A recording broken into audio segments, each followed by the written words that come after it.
Olá meus heróis, tudo bem com vocês? Chegamos aí ao final dessa jornada com vários Locks, várias linhas temporais e finalmente tivemos pelo menos um fechamento desse pequeno arco aí, porque foi confirmado que haverá sim uma segunda temporada e o arco geral, o grande arco da história, não terminou ainda.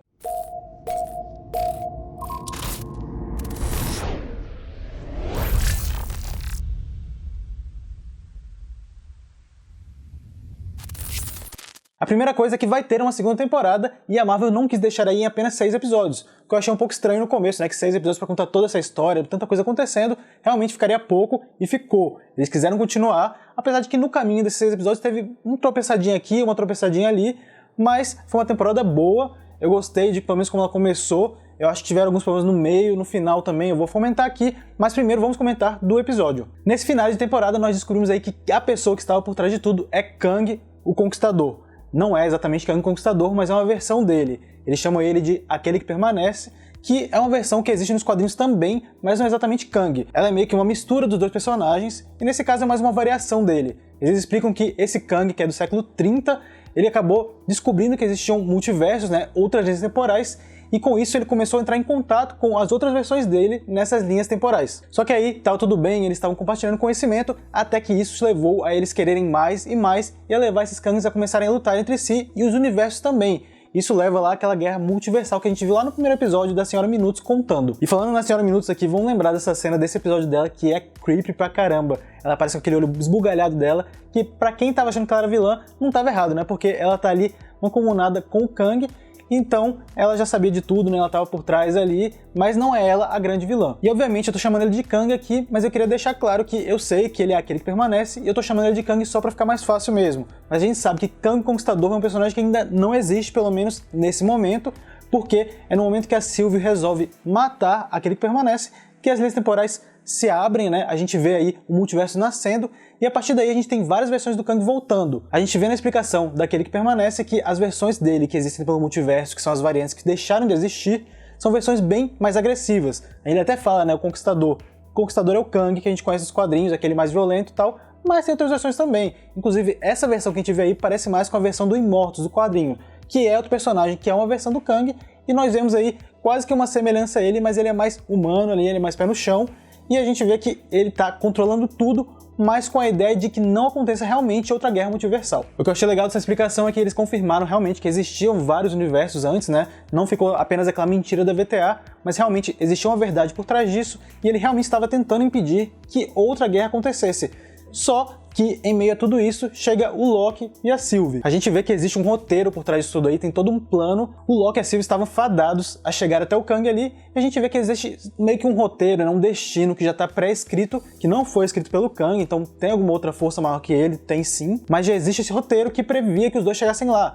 Só que chegando lá, existe uma escolha que eles precisam tomar. De um lado, eles poderiam remover o Kang do poder e ficarem eles mesmos nessa posição, e aí controlar a linha temporal da maneira que quisessem, contanto que mantivessem a VTA. Do outro, eles poderiam matar o Kang, e isso acabaria liberando novas linhas temporais, aquele controle todo de uma linha temporal sagrada acabaria, e isso traria o multiverso à tona.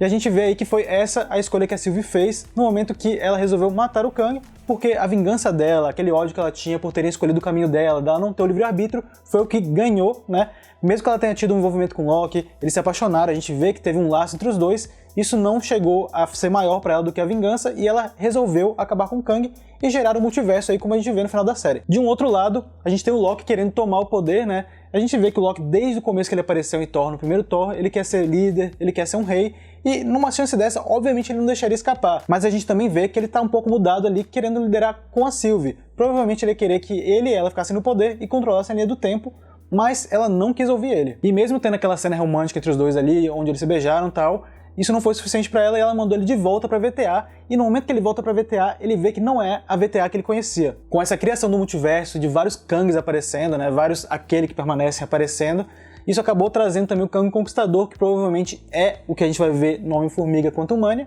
e isso já mudou a VTA também. A VTA que nós conhecemos não é mais a mesma, não existe mais a estátua dos 3 Guardiões, e apenas de uma pessoa que realmente lembra o Kang, lembra Aquele que Permanece, que provavelmente é Kang o Conquistador, que agora está no controle. A gente não tem explicação para o que acontece depois disso, porque fica para a segunda temporada, mas a primeira temporada termina aí, com essa alteração. A gente vê que o Mobius e a BB-15 não lembram do Loki, o que provavelmente faz sentido porque já que a história mudou, isso também mudaria. Mas por outro lado, a gente sabe que a VTA existe um espaço-tempo separado. Lembra que toda alteração que tem no tempo não altera lá. Então eu quero saber como é que isso chegou, como é que isso se deu, porque lembrar que o Locke e a Sylvie estavam lá no vazio. No vazio, pode ser que enquanto eles estivessem lá, alguma coisa diferente estivesse acontecendo na VTA.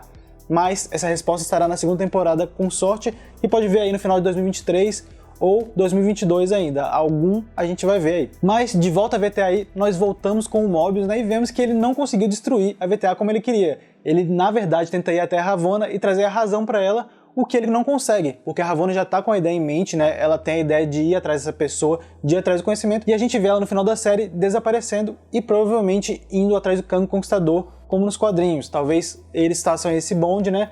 E acabem virando um par amoroso, ou ela vira uma seguidora dele, mas com certeza vai ser explorado ou na segunda temporada ou ainda nos próximos filmes. Eu acho que por mais que o episódio tenha respondido várias dúvidas aí, né? Ele finalmente explicou o que estava por trás, o que aconteceu. Eu acho que ainda criou mais dúvidas ainda, porque a história não se fechou, né? Eu tava esperando o final que realmente fechasse esse arco e que acabasse com essa história por agora, mas não. A gente tem uma pequena pausa aí para voltarmos com mais depois, com mais intriga, mais segredos, e eu vou dizer que isso me decepcionou um pouco. Eu esperava que esse final fosse um pouco mais conclusivo, e por mais que tivesse uma segunda temporada, que pelo menos por esse momento eles concluíssem a história. Mas pra mim, por exemplo, o Loki, a história dele ficou completamente aberta. Eu também achei que o desenvolvimento dele na série ficou um pouco fraco, porque por mais que o personagem tenha desenvolvido sentimentos por outra pessoa, essa outra pessoa é ele. A gente vê ele beijando a Sylvie lá, mas na verdade ele tá se beijando, né? Porque ela é uma variante dele, então por mais que ele tenha desenvolvido sentimentos, você vê que ele tá mais emotivo, no final das contas ele tá emotivo com alguém que ele conhece, que é ele mesmo, né? Então desde sempre o Loki se ama, e o Loki continua se amando aí no final da série, o que eu fico um pouco decepcionado porque, por exemplo, lá em Thor Ragnarok e também em Guerra Infinita a gente vê que ele tem uma mudança de coração e resolve proteger a família dele, resolve se matar, inclusive pro Thor. Mas agora a gente tem um Loki que, eu não sei se ele teve um desenvolvimento tão grande assim como a gente teve antes, se ele continua a mesma coisa, eu não sei, porque o que me pareceu pelo menos que ao longo da série que o Loki foi quase que um passageiro dessa série. E a gente também pode dizer assim, a série se chama Loki. A Loki pode ser qualquer um, inclusive a Sylvie, o que eu concordo, acho que a Sylvie é tão personagem principal quanto o Loki, mas, de novo, a Sylvie, no começo da série, quer vingança. Ela faz todo o plano dela e no final ela chega no final do plano, que é a vingança. Ela mata quem ela queria matar e, por mais que a gente tenha tido informações, aí a gente descobriu várias coisas, a Sylvie não evoluiu, o Loki também não evoluiu muito, ele tá mais ou menos no mesmo lugar que ele tava no começo da série, né? Perdido, mas pelo menos vivo. E eu achei que o personagem ficou um pouco de lado. Eu gostaria de ter visto mais desenvolvimento dele na série, acho que talvez um pouco mais de foco nele mais pro final, mas eu entendi o plano da Marvel, eu entendi que eles queriam contar essa história e queriam criar esse multiverso de uma maneira crível, de uma maneira que ficasse bem explícita na tela.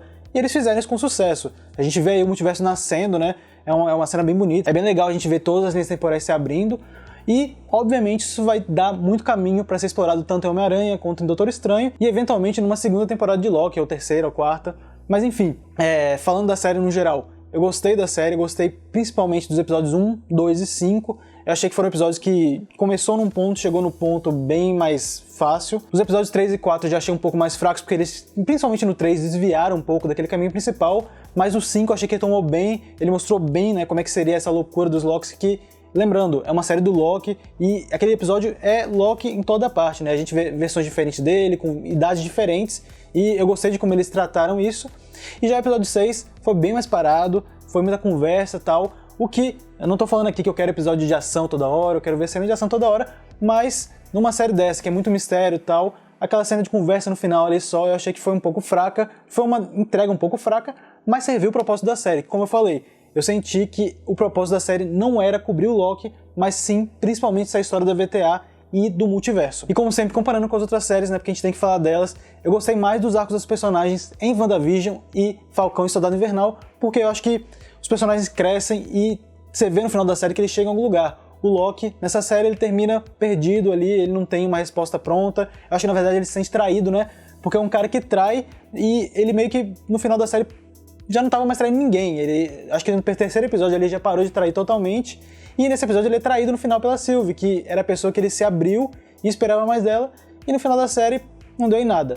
Então, a gente vai ter que ver aí, pra comparar totalmente com as outras séries, o final de Loki mesmo, depois da segunda ou terceira temporada, não sei, porque a gente vai ver se o personagem teve toda essa evolução, se não teve, se o arco do personagem deu certo, mas por agora é isso que a gente tem, e o saldo pra mim é positivo sim, porque teve um conceito muito legal, tiveram vários conceitos bem legais introduzidos. Eu acho que essa porta que foi aberta pra explicar quem é Kang Conquistador, agora que a gente sabe que aquele que permanece é uma variante dele e que tá tudo interligado, eu acho que é bem interessante. Eu acho que o conceito de multiverso que eles introduziram também vai poder ser bem explorado e também abrir portas para guerras secretas, né, que eles já estão querendo fazer tem um tempo. E agora eles têm todos os alicerces para isso. Falta saber se eles vão conseguir tratar bem disso em Homem-Aranha, em Doutor Estranho e nessa próxima fase da Marvel. E você? O que você achou desse episódio e da série no total também? Porque acabou a primeira temporada e por enquanto nós não temos uma data para a segunda. Pode ser que saia no final do ano que vem, como eu falei, pode ser que só 2023 depois de Homem-Formiga. Vamos ver ainda. Mas por agora é isso que temos. E deixa aí nos comentários quais foram as suas impressões do episódio e também se você tiver mais teorias para continuação aí da série, porque vamos continuar e também vamos continuar com o MCU. E também não se esquece de se inscrever no canal, marca lá o sininho da notificação, deixa seu like no vídeo também pra gente saber se você gostou e vai também seguir a gente nas nossas redes sociais no @MegaHeroOficial, tanto no Instagram quanto no Twitter. E vai também no www.megahero.com.br para ver nosso hub de informações lá, onde você vai encontrar não só os nossos vídeos, como também matérias e também os nossos podcasts. Inclusive o próximo a gente vai falar mais um pouco de Loki. E é isso, meus heróis. Obrigado por acompanhar essa série, né, essa série de reviews. E nos vemos em breve. Desperte o herói que é em você.